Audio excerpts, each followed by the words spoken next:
É sempre uma alegria. Daí a gente começa com aquelas carinhas conhecidas, né, Flávia? Das antigas. E é muito bom. Mas o melhor ainda é quando a gente percebe que outros rostinhos novos estão aqui. Isso é um sinal de que a igreja está dando frutos. Amém por isso. Então é muito bom a gente estar de volta e eu agradeci a Raeli por isso. Ela conversou comigo que não estaria hoje, me pediu desculpas e era uma gravidinha linda, né? Que tem que mostrar a barriguinha lá para a família do marido. Disse, não, tu tem que ir mesmo e vai e desfila essa barriga linda aí. Gostaria de ter dado um abraço na Raeli, é verdade, porque eu ainda não a vi grávida, por incrível que pareça. Mas a gente se vê assim pelo Face, pelo Instagram, né? A gente acaba conhecendo os irmãos mais às vezes pelo que eles postam do que por aquilo que nós convivemos assim, cara a cara, tete a tete, né? Mas hoje nós viemos aqui não para falar da Raeli, tampouco para falar de mim. Nós viemos aqui hoje com um propósito. Se nós adentramos a esta igreja, você tem a plena certeza que você veio aqui com um propósito. Ninguém veio aqui à toa. Ninguém veio aqui, por mais que pense assim, hoje eu vou à igreja porque é de costume ir à igreja. Nós viemos aqui movidos pelo Espírito Santo. Porque você poderia ter dito não, ter dito feito outra coisa, ter escolhido qualquer outra coisa, mas você decidiu vir aqui hoje. E nós temos uma missão, e nós temos um chamado à missão. E eu quero falar de 3 mulheres reais, verdadeiras, e que tiveram sonhos. Eu imagino que todos nós aqui carregamos sonhos, né? Desde pequenininhos, eu olhando as crianças aqui, que elas são incríveis, cada uma delas carrega um sonho dentro de si. O que elas serão quando elas forem maiores? Depois, quando chega na adolescência, às vezes os sonhos mudam, muitas vezes permanecem, e nós atingimos aquilo ou não que nós pretendíamos ser. Uma das pessoas é Anne, que eu vou comentar agora. Anne Smith. Ela era uma jovem muito talentosa. E ela tinha grandes sonhos artísticos para a vida dela. Só que o inesperado aconteceu na vida de Anne. Como o inesperado muitas vezes pode acontecer na tua vida e na minha. Anne perdeu a visão. Mas toda aquela turbulência, toda aquela escuridão não deixou Anne sem chão. Ela começou a escrever. E ela começou a escrever lindos poemas e lindos hinos. E esses hinos que Anne escreveu, Anne Smith, eles fazem parte da literatura da Igreja Adventista. E essa jovem faleceu muito jovem, com 27 anos. Mas uma coisa foi interessante. Anne usou as palavras como pincel da alma. Ela não pôde pintar, mas ela pôde compor. E a composição de Anne continua viva ainda hoje na nossa literatura. Anne não é a única personagem, outra. Essa é Ana Stahl. Ana Stahl, ela tinha também um sonho. Ela queria ser uma missionária. Só que Ana não era sozinha na vida. Ela tinha filhos e tinha um marido. E poucos recursos. Quando um jovem decide ir para fora do país, você diz assim, não, vai mesmo. É jovem, tem tudo pela frente, encara. Mas ele é jovem, sozinho. Mas Ana não, ela era casada, ela tinha filhos e ela não tinha o que a gente precisa, que é recursos. Mas Ana tinha um desejo enorme de fazer a missão.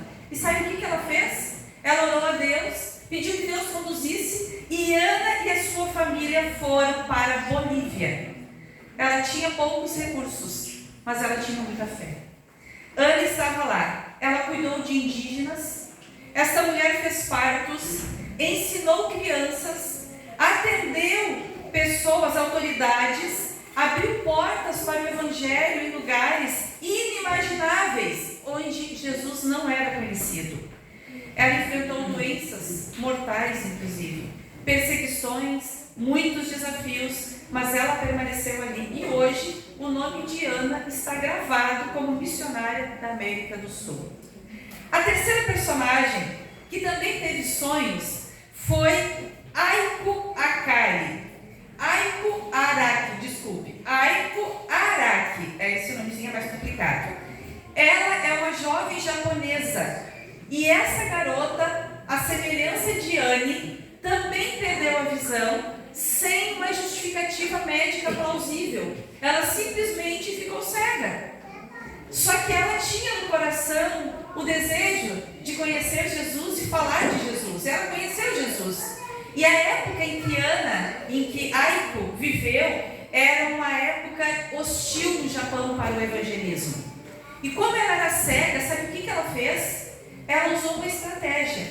Eu não posso ler, mas eu quero que as pessoas conheçam Jesus. Aí ela convidava as vizinhas, chamava para sua casa, abria a Bíblia e pedia para as vizinhas lerem a Bíblia para ela. E através disso, desse recurso tão simples, né? As vizinhas lerem a Bíblia para ela, Aiko conseguiu fazer com que muitas pessoas conhecessem a Jesus Cristo. Queridos, ela evangelizou vizinhos, ela liderou um grupo secreto durante a Segunda Guerra Mundial e mesmo sob ameaça, ela nunca deixou de falar de Jesus. Essas mulheres, Anne, Ana e Aiko, elas não esperaram as condições perfeitas para fazerem a vontade de Deus. Porque se a gente for esperar uma condição perfeita, tem que estar tudo certinho para agora eu fazer a vontade de Deus, nós vamos perder tempo. Sabe por quê, queridos? Porque Deus não está pedindo perfeição. Ele está pedindo de nós disposição. É isso que Ele quer que nós tenhamos. Disposição. E Ele procura nesta manhã mulheres que tenham disposição. Ele não procura mulheres extraordinárias, mas mulheres comuns com uma fé extraordinária. E Ele quer usar, como Ele usou Anne, como Ele usou Ana, como Ele usou Aiko, usar a nós para levar esse evangelho tão maravilhoso e tão sublime numa época em que os valores estão completamente corrompidos. Se lá naquela época o Japão era hostil para o cristianismo, hoje nós temos tantas portas abertas, mas nós temos que ter muito cuidado às vezes como nós vamos falar as coisas, porque as pessoas às vezes se ofendem com aquilo que é o verdadeiro, com aquilo que está na palavra de Deus, mas ainda assim Deus levanta homens e mulheres para poderem falar a palavra, a sua palavra, mostrar o Cristo verdadeiro para o mundo, para que o mundo conheça. Bom, a presença da mulher é importante na sociedade. A presença da mulher é imprescindível. Por quê? Porque a mulher é uma formadora de opinião, porque a mulher é uma construtora de pontes, as mulheres são promotoras de esperança e onde houver uma mulher comprometida, tenha plena certeza que ali haverá transformação. Mas não é qualquer mulher, é uma mulher comprometida. Mas também não é comprometida com as suas próprias causas. É uma mulher comprometida com a causa que ela leva, que é a palavra de Deus. Não é a minha causa. Eu, Veridiana, não estou aqui, eu não posso vir aqui falar de mim. Eu tenho que vir aqui, mas eu preciso falar daquele que é maior do que eu. Daquele que me deu a vida. Daquele que me sustenta. Daquele que me guia. Daquele que me cuida. Aquele que me orienta, que me mostra o norte. É desse Deus que eu preciso falar. Eu não posso vir aqui falar de mim, porque senão seriam palavras vazias. Seria apenas, quem sabe, mais uma história. Mas não é uma história de vida que transforma de verdade, aquela que pode salvar. Nós somos agentes transformadoras, porque a nossa vida, a nossa história impacta a vida de outras pessoas. Mas a pessoa que está ouvindo a minha história, ela precisa entender que a minha vida foi impactada por Cristo Jesus. Sim, vai ter relevância a minha mensagem. Agora, às vezes a gente ouve tantas histórias por aí, bonitas, muito bonitas, mas são histórias que brilham, são luzes que apenas brilham por si só, que passa um tempo e não se apaga. Mas nós não, irmãos. Nós, queridos, vamos falar de uma luz que jamais vai se apagar, porque Cristo, Ele é o sol da justiça. Então nós vamos falar de alguém que está vivo, nós vamos falar de palavras de vida, de palavras transformadoras. E essa é a diferença. Quando uma mulher cristã comprometida, ela vai à frente e ela faz alguma coisa, ela faz algo não movida pelos seus interesses, mas ela vai fazer algo movido pelo assim diz o Senhor. E nesta manhã, nós vamos falar de uma mulher, vão aparecer várias, mas vamos falar de uma mulher muito interessante na Bíblia. O nome dela é Débora, e o relato da história dessa mulher está no livro de Juízes. E nós já vamos ler daqui a pouco. Débora é uma das figuras mais notáveis da Bíblia. E por que ela é mais notável? E tem um exemplo extraordinário de liderança. Débora ela fez 3 coisas interessantes. E é interessante mesmo. Uma delas, ela foi profetisa. Segunda, ela foi juíza. E terceiro, ela foi uma líder militar. E detalhe, num período crucial para a história de Israel. Então veja comigo, profetisa, juíza e líder. Como profetisa, Débora era uma mulher sensível à voz de Deus. As pessoas, o que ela transmitia era a vontade de Cristo. E Débora tinha autoridade espiritual para isso. Queridos, o povo confiava na sabedoria de Débora, no discernimento de Débora, porque sabiam que aquela mulher era uma mensageira do Senhor. A segunda função de Débora, ela era juíza. Ela exercia um papel de grande responsabilidade, porque ela resolvia disputas, muitas disputas, e guiava aquela nação com justiça. E o terceiro, ela era uma líder militar. Era raríssimo, tanto é que Débora, no contexto da época, ela foi a única mulher como uma líder militar. O que ela fez foi uma coisa inédita. Hoje nós temos mulheres em todas as esferas da sociedade, né? Uma mulher pilotando um avião, uma mulher juíza, uma mulher professora, uma mulher advogada, uma mulher que faz de tudo. Mas naquela época, ser uma líder militar era algo raríssimo. E Débora foi uma líder militar. E ela convocou Baraque, queridos, para liderar um exército contra os opressores cananeus. Débora teve 3 características. E Débora é um exemplo vivo de que o chamado de Deus, ele não tem barreira de gênero. Às vezes a gente coloca alguns empecilhos para a atuação de Deus. Às vezes a gente pode dizer, não, mas eu acho que eu não consigo. Ah, mas eu acho que é cedo demais. Não, eu acho que isso não é para mim. Quem sabe você já ouviu, ou você já foi essa pessoa que em algum momento da sua vida disse, não dá, agora não é o momento. Vamos deixar para depois. Não, queridos. Não existem barreiras quando Jesus Cristo nos chama. Porque quando Cristo chama e Ele faz o que mais? Ele habilita, Ele capacita. Aí, quando a pessoa diz sim, ela não diz sim porque ela olha para a sua capacidade. Ela diz sim porque ela conhece a capacidade e a autoridade daquele que a chamou. Se eu conheço a capacidade e a autoridade de quem me chamou, então eu vou dizer sim, porque dali para frente não será mais eu que estarei à frente, mas será aquele que me chamou, que é o grande líder, que é Jesus Cristo. Então é uma diferença muito grande. E agora nós vamos então ler essa história. Gostaria que você abrisse a sua Bíblia no livro de Juízes, no capítulo 4. Nós vamos ler do versículo 1 até o versículo 9. De Juízes 4.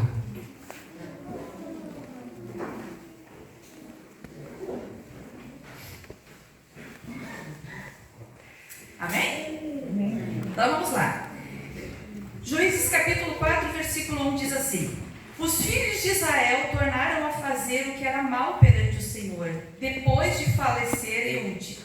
Entregou-os o Senhor nas mãos de Jabim, rei de Canaã, que reinava em Azor. Sísera era o comandante do exército, o qual, então, habitava em Arosete-Agoim. Clamaram os filhos de Israel ao Senhor, porquanto Jabim tinha 900 carros de ferro, e por 20 anos oprimia duramente os filhos de Israel. Débora, profetisa, mulher de Lapidote, julgava Israel naquele tempo. Ela atendia debaixo da palmeira de Débora, entre Ramá e Betel, na região montanhosa de Efraim. E os filhos de Israel subiam a ela a juízo. Mandou ela chamar a Baraque, filho de Abiloão, de Quedes de Naphtali, e disse-lhe: Porventura, o Senhor, Deus de Israel, não deu ordem dizendo: Vai e leva gente ao monte Tabor, e toma contigo 10.000 homens dos filhos de Naphtali e dos filhos de Zebulon? E farei ir a ti para o ribeiro Quizon, a Sísera, comandante do exército de Jabim, com os seus carros e as suas tropas, e o darei nas tuas mãos. Então lhes disse Baraque: se fores comigo, irei, porém se não fores comigo, não irei. E ela respondeu: certamente irei contigo, porém não será tua honra de investida que empreendes, pois as mãos de uma mulher o Senhor entregará a Sísera. E saiu Débora e foi com Baraque para Quedes. Queridos, aqui nós temos já algumas informações relevantes.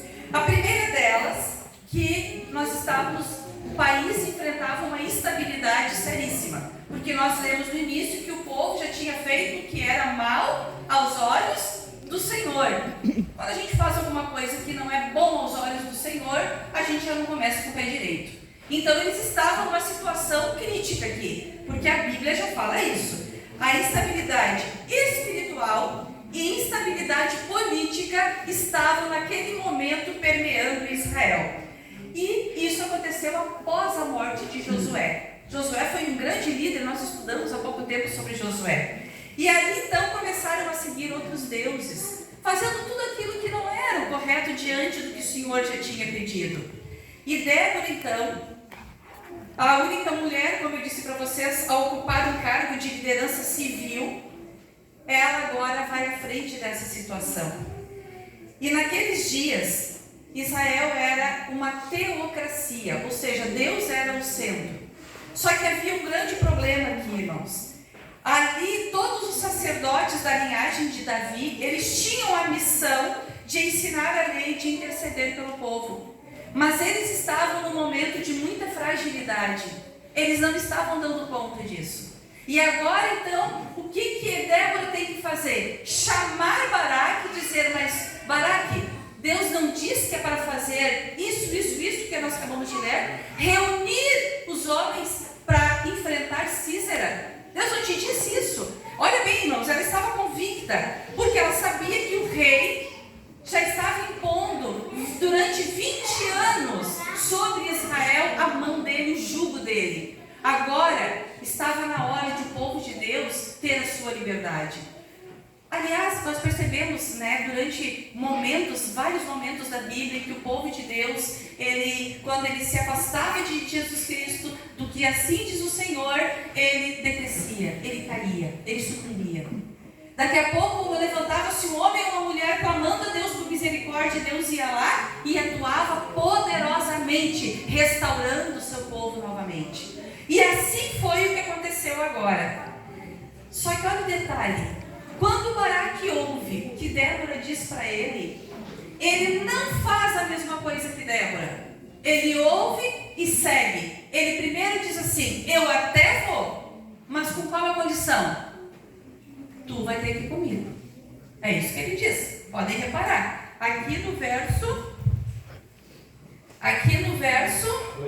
8, ele disse: se fores comigo, irei. Porém, se não fores comigo, eu não irei.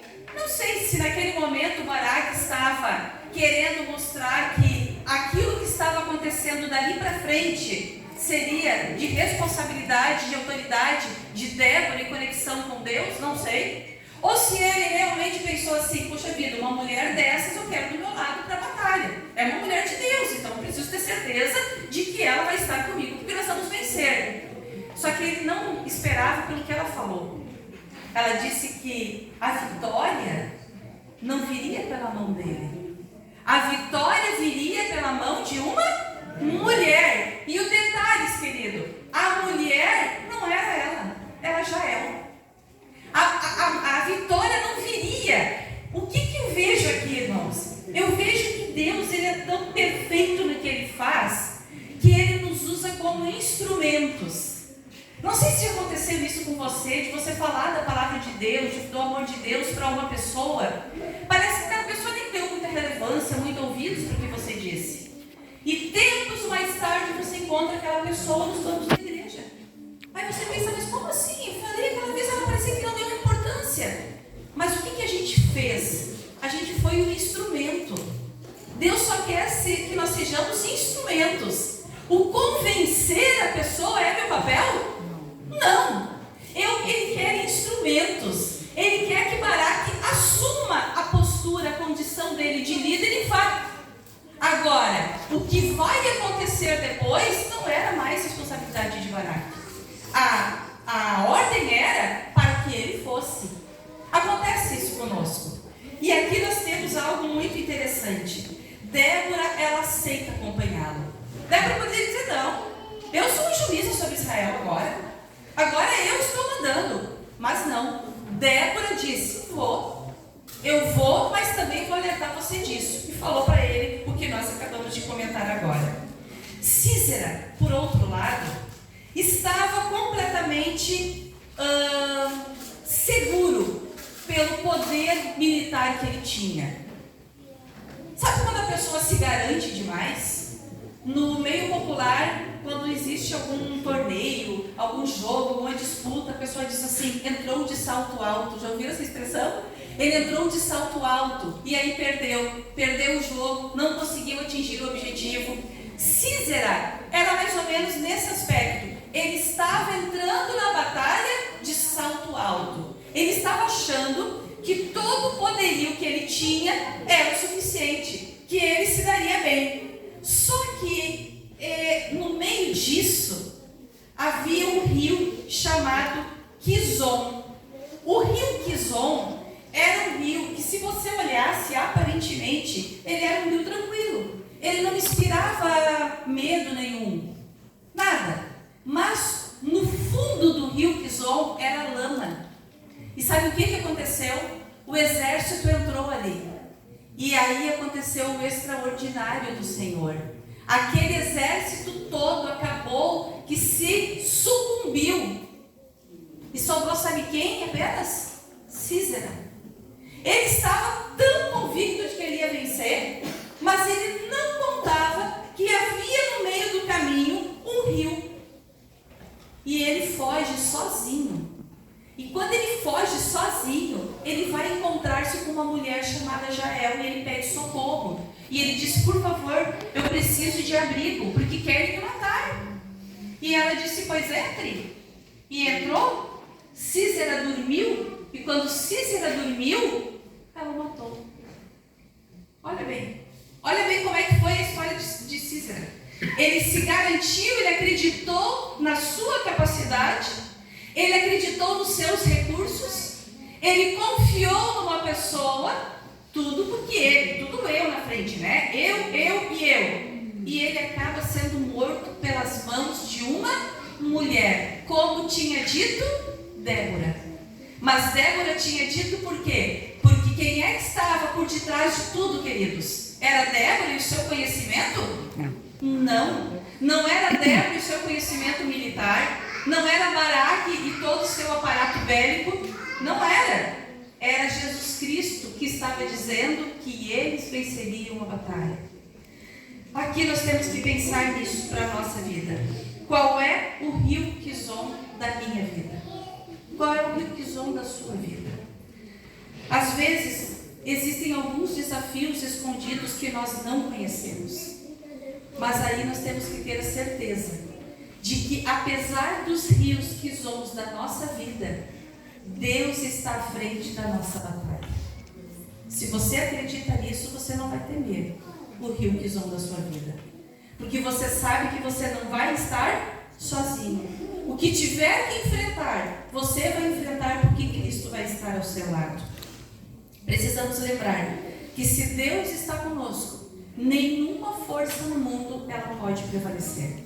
Nós temos que ter convicção, certeza, como Débora teve a certeza quando ela falou para Baraque.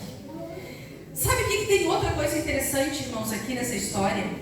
Se você pegar o capítulo 5, e eu vou convidar você a pegar o capítulo 5, o primeiro verso do capítulo 5 de Juízes, olha o que diz ali. Naquele dia cantaram Débora e Baraque, filhos de Abinoão, dizendo: desde que os chefes se puseram à frente de Israel e o povo se ofereceu voluntariamente, bendizei ao Senhor. Queridos, aqui nós vimos algo interessante na história de Débora e que deve ser fazer parte da minha história. Eles comemoraram a vitória, mas eles não comemoraram a vitória de uma forma individual. Eles comemoraram a vitória louvando a quem? Ao Senhor. Eles louvaram ao Senhor. A pergunta que eu faço é a seguinte, irmãos: quantas vitórias que nós temos tido no nosso dia que nós louvamos ao Senhor? Será que em cada pequena vitória da minha vida eu louvo ao Senhor? Ou será que eu espero acumular grandes vitórias para daí sim achar que Deus é digno de ser louvado? Pense aí. Aquela pequena vitória, que pode ser pequena, mas ela é uma vitória. Ela é digna? Sim, o Senhor é digno de louvor. E aqui no livro de Juízes, o cântico registrado é uma expressão de gratidão. O nosso coração, queridos irmãos, ele precisa ser um coração grato. Nós precisamos carregar gratidão no nosso coração, todos os dias. Reconhecer que a vitória sempre vem do Senhor. Ela não é minha, ela é uma vitória que vem do Senhor. E essa é uma atitude que nos inspira a realmente olhar para as grandes e pequenas oportunidades que Deus nos dá para testemunhar do seu amor por nós. Ele nos convida a parar, a refletir, a celebrar com gratidão aquilo que Ele nos oferece a cada dia. Sabe que estar aqui hoje, irmãos, é um motivo de gratidão. Você ter aberto os teus olhos hoje, ter conseguido caminhar sem ajuda de ninguém, ter conseguido ir ao banheiro, ter conseguido pentear os cabelos, colocar a sua roupa, isso é motivo de gratidão. E às vezes a gente só entende isso, sabe quando? Quando a gente está com um braço imóvel. Meu marido está ali, é o exemplo, né? Fez uma cirurgia do ombro há dias atrás. E para muitas coisas no início, ele precisava da minha ajuda, ele não conseguia sozinho, porque ele só tinha um braço. Ele precisava da minha ajuda. E à medida que vai avançando e vai progredindo, a gente vai ficando, ai, sério, coisa boa, eu estou melhorando, eu estou ficando bem, eu estou conseguindo. Sabe, essas são as pequenas vitórias. E às vezes a gente passa batido por elas, como se elas não fossem relevantes. E elas são relevantes porque quando Deus permite que abramos os olhos, é mais uma oportunidade que Ele dá para cada um de nós de falar do seu amor, de viver o seu amor, de testemunhar o seu amor. Que nós pensemos nisso também. O cântico celebra os líderes que se colocaram à disposição de Deus. À disposição de Deus. E Deus usa pessoas comuns para cumprir propósitos extraordinários. Eu me julgo uma pessoa comum. E quando eu estou aqui, cada vez que eu subo num púlpito, eu agradeço a Deus pela oportunidade que Ele me dá. Porque mesmo sendo eu tão pecadora, tão cheia de defeitos, Ele me dá a oportunidade de abrir a palavra dEle e poder falar aos meus irmãos. Isso para mim é um privilégio. Isso para mim é uma gratidão. É como se eu visse Jesus dizendo, há esperança para ti. Eu não me esqueci de ti. Eu amo você, como amo aquelas pessoas que estão ouvindo o que você vai falar. Sabe, irmãos, isso é gratidão. É a gente louvar a Deus pelas oportunidades que Ele dá para o que nós pudermos fazer pela causa dEle. Por fim, olhe o final do verso, capítulo 5. O último verso, querido, irmãos. Deixa eu colocar minha óculos para a Bíblia pequenininha. O último verso diz assim: assim, ó Senhor, perecem todos os teus inimigos, porém os que te amam brilham como o sol quando se levanta no seu esplendor. E a terra ficou em paz por 40 anos. Olha que história bem linda. A história de Débora nesses 2 capítulos, irmãos, mostrando como uma mulher pode ser utilizada por Deus como instrumento em tempos de crise, nos mostram 3 virtudes importantes daquela mulher. A primeira virtude, sabedoria e decisão. Ela era uma juíza. A Bíblia diz que ela ficava sentada na palmeira de Débora. Eu achei até curioso isso, né? A Bíblia dá nome para a palmeira, ela diz a palmeira de Débora, porque Débora ficava sentadinha ali e as pessoas vinham até ela para terem então, para ouvirem as palavras dela. Ali ela aconselhava, ali ela decidia com sabedoria, porque Débora tinha muita comunhão com Deus. A capacidade de julgar com equilíbrio refletia não apenas a inteligência daquela mulher, mas a sensibilidade espiritual. Queridos irmãos, quando eu li isso, eu fiquei pensando: quantas vezes eu tenho sensibilidade espiritual quando eu aconselho alguém? Quando alguém vem falar da sua dor para mim, quantas vezes eu consigo ouvir o que aquela pessoa tem para me dizer com sensibilidade espiritual? Será que às vezes eu já não fui falar movida pelo meu pensamento e não pelo pensamento movido pelo amor de Cristo? Porque a gente só tem sensibilidade espiritual se a gente tem comunhão com Jesus Cristo. Sabe por quê? Porque daí a gente passa a olhar o outro com o olhar de Cristo. O nosso olhar humano, ele é muito julgador.